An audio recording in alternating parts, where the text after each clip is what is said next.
Ya, assalamualaikum warahmatullahi wabarakatuh. Di sini kelompok saya akan menjelaskan tentang bot Telegram sebagai media alternatif untuk mengakses informasi akademik.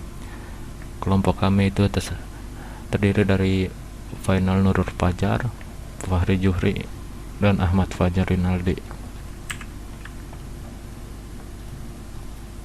Pendahuluan.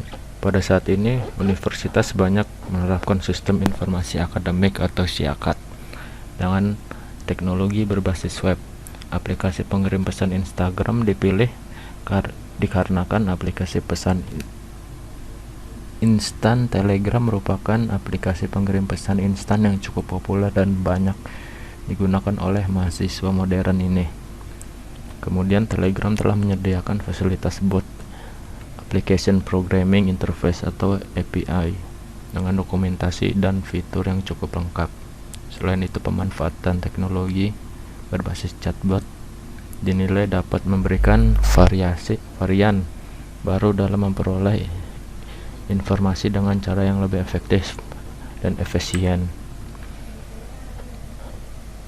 Di sini metode yang dipakai adalah metode waterfall dengan sebagai berikut. Yang pertama, menganalisis kebutuhan, kemudian masuk ke perancangan sistem, dilanjutkan dengan implementasi, langkah terakhir pengujian sistem. Analisis kebutuhan. Pada proses identifikasi terhadap kebutuhan sistem, metode yang digunakan adalah dengan cara melakukan observasi secara langsung. Langkah ini dilakukan dengan tujuan untuk mendapatkan kebutuhan apa saja yang diperlukan dalam sistem dan kemudian akan diimplementasikan ke dalam aplikasi bot Telegram. Perancangan sistem. Untuk membuat perancangan sistem yang baik dibutuhkan sebuah rancangan sistem yang memadai dengan menggunakan UML yang meliputi use case, rancangan basis data, dan activity diagram guna membuat perancangan sistem dari bot Telegram tersebut. Nah, di sini use case-nya bisa dilihat. Use case itu merupakan gambaran dari interaksi yang terjadi antar aktor terhadap setiap fungsi yang terdapat pada sebuah sistem.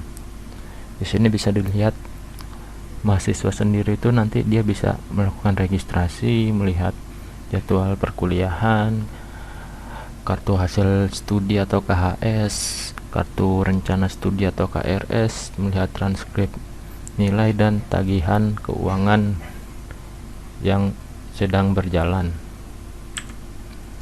Rancangan basis data. Pemanfaatan aplikasi bot Telegram yang akan dibuat merupakan aplikasi yang terintegrasi dengan SIAKAT yang sudah ada. Metode REST API digunakan sebagai cara untuk bot server melakukan komunikasi dengan UMS server. UMS server akan berfungsi sebagai penyedia data dan informasi seputar akademik yang kemudian akan disampaikan oleh bot Telegram kepada si user. Dengan demikian, seluruh data dan informasi yang tersaji pada menu informasi akademik yang terdapat dalam bot merupakan data dan informasi yang bersumber langsung dari basis data yang ada di server UMS. Di sini bisa dilihat activity diagramnya. Alur yang bekerja itu pertama, ketika user registrasi, data akan dikirim ke dalam bot server yang kemudian dilanjutkan ke UMS server.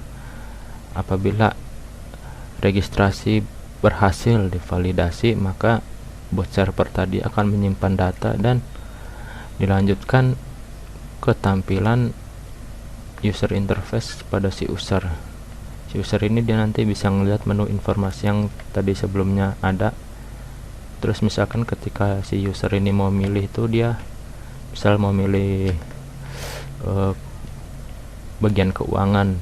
Nah, di si bot server ini dia mengelolanya, terus dikirim ke bagian UMS server. UMS server menyajikan data, habis itu dikirim lagi ke bot server Sehabis dari bot server, baru outputnya si user atau mahasiswa ini dapat data apa yang pengen dia lihat sebelumnya.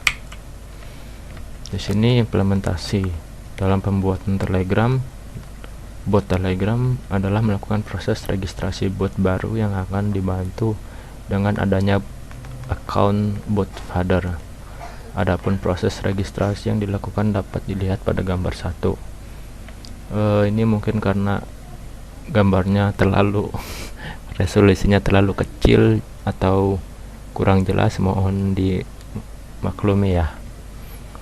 Bot server pada aplikasi bot Telegram telah dibangun menggunakan bahasa pemrograman Node.js dengan berbasis data MongoDB. Bot server kemudian digunakan sebagai webhook.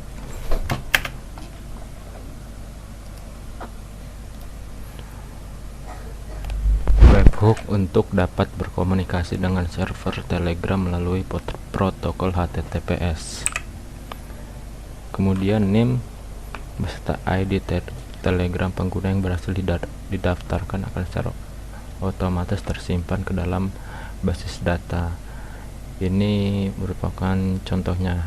Di sini dia Hai Abdul, selamat datang di layanan informasi akademik Universitas Muhammadiyah Surakarta.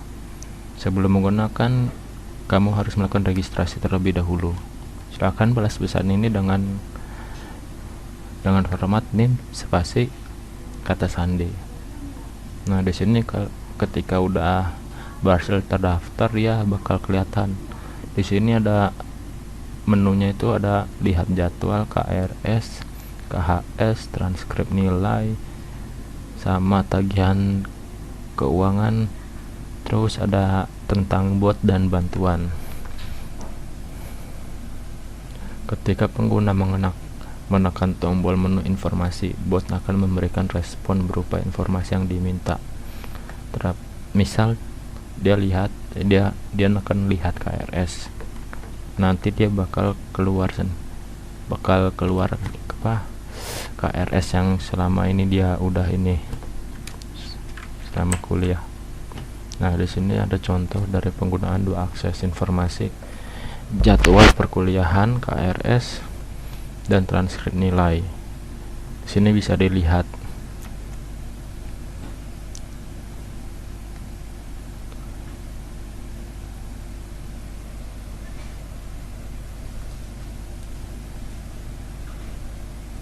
Di sini bisa dilihat kalau dia milih jadwal kuliah, ntar dia bakal keluar dokumen yang berupa formatnya PDF. Sama juga kayak KRS dan transkrip nilai. Di sini dia begitu milih apa yang mau dia lihat, dia bakal keluar dokumen berupa format PDF. Nah, berbeda dengan menu informasi yang sebelumnya. Pada menu yang digunakan untuk melihat KHS sebelum bot memberikan respon berupa balasan dokumen dengan file yang bertipe PDF, pengguna diminta untuk memilih tahun akademik serta semester dahulu. Berikut di sini bisa dilihat gimana caranya nginiin begitu kita mau milih KS yang mau di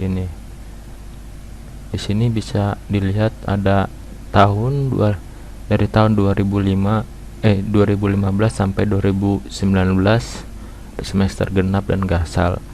Itu kita misalkan mau melihat yang di semester genap tahun 2017, kita bisa milih itu. Ya, intinya semua track record KHS dari awal semester 1 sampai semester yang dijalanin sampai sekarang itu sudah tersedia semua. Ntar dia juga keluarnya berupa dokumen yang formatnya PDF juga. Nah, selain menu yang tadi, bot ini juga nyediain menu-menu tambahan. Menu tambahan tadi yang bisa dilihat sebelumnya ada soal tentang bot sama bantuan.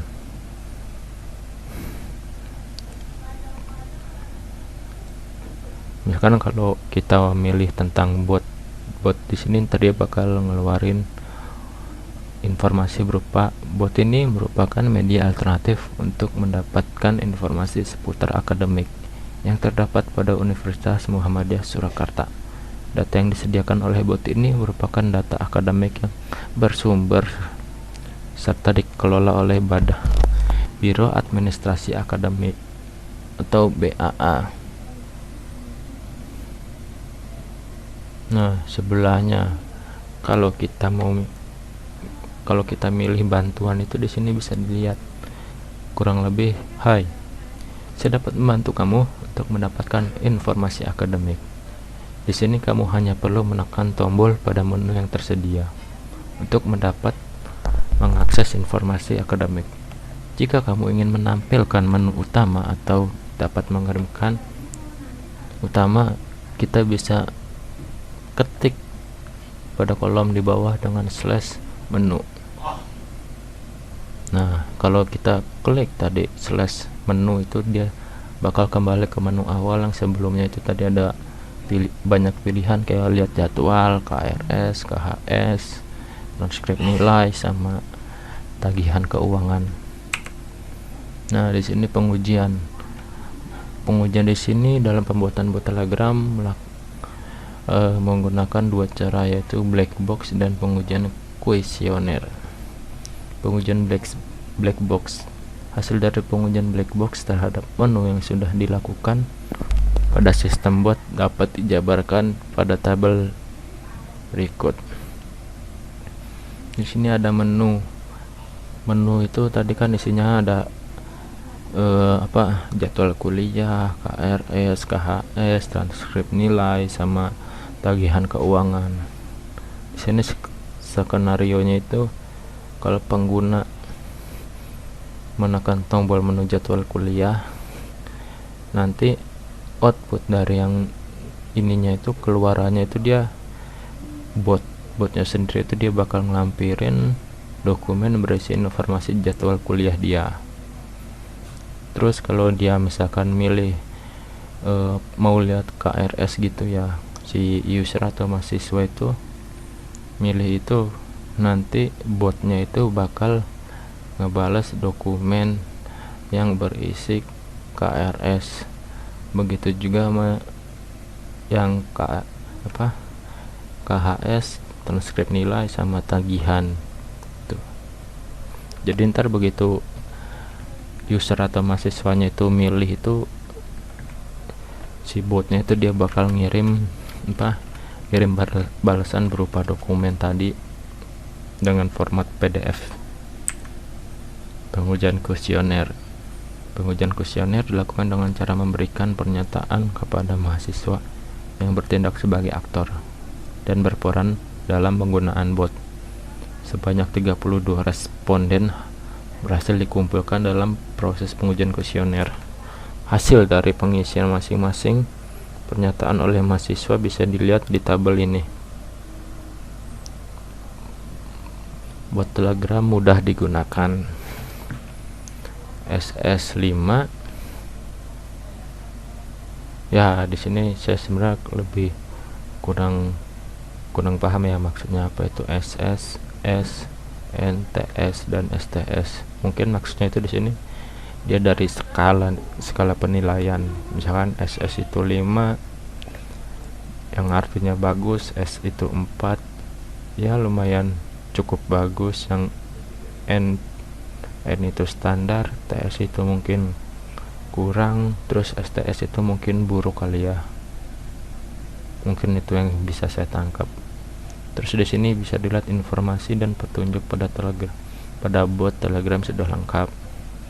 Dia dapat hasil dengan skor 121. Terus menu dan fungsi pada Telegram sudah berjalan dengan baik. Dia dapat skor 134. Terus di sini ada pernyataan keempat, bot Telegram ini bermanfaat dan membantu mahasiswa untuk memperoleh informasi akademik dengan skor 142. Terus Telegram ini layak untuk digunakan sebagai media alternatif akses informasi akademik. Dia dengan skor 142 juga. Nah, jadi di sini berdasarkan data grafik pada gambar, dengan demikian dapat disimpulkan bahwa pengguna atau mahasiswa setuju dengan adanya bot Telegram sebagai media alternatif untuk memperoleh informasi akademik sehingga layak untuk dikembangkan. Kesimpulan. Nah, dari kesimpulan ini bisa ditarik proses penerimaan informasi akademik akan menjadi lebih mudah dan cepat jika dapat memanfaatkan fitur dalam aplikasi mobile yang biasa kita gunakan. Pada penelitian ini menawarkan pemanfaatan bot sebagai variasi dalam memperoleh informasi akademik dengan tujuan mempermudah dan optimalisasi pelayanan terhadap mahasiswa. Berdasarkan hasil pengujian black box, bot Telegram yang sudah dibuat dapat digunakan sesuai harapan yang diinginkan. Hasil tersebut dibuktikan dengan tidak adanya error yang terjadi ataupun kendala dalam pengoperasian menu-menu yang tersedia.